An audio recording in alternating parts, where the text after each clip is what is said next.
இப்போ தியேட்டர்ஸ்ல தமிழ் டப்பிங்கோட ரன் ஆகிற மலையாள மூவி ஐடென்டிட்டி எப்படி இருக்குன்னு பார்த்துடலாம். சினிமா அப்டேட்ஸ்க்கு சேனலை சப்ஸ்கிரைப் பண்ணிக்கோங்க. படத்தோட ஒன்லைன் என்னன்னா, பொண்ணுங்களை தப்பா வீடியோ எடுத்த ஒருத்தனை அவனோட இடத்துல வச்சு இன்னொருத்த கொன்றுவான். அதை த்ரிஷா பார்த்துருவாங்க. இந்த கேஸை விசாரிக்க வினய் உள்ள வருவாரு. டோவினோ தாமஸ் ஸ்கெட்ச் ஆர்டிஸ்டா த்ரிஷா பார்த்து அந்த ஆளை வரைவாரு. அதுக்கப்புறம் என்ன நடந்துச்சுங்கிறதாங்க இந்த ஐடென்டிட்டி. இந்த ஸ்டோரியை நான் லீனியராக தான் நமக்கு நரேட் பண்ணுவாங்க.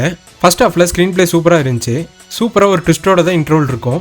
ஆனால் செகண்ட் ஹாஃப் அப்படியே ஆப்போசிட்.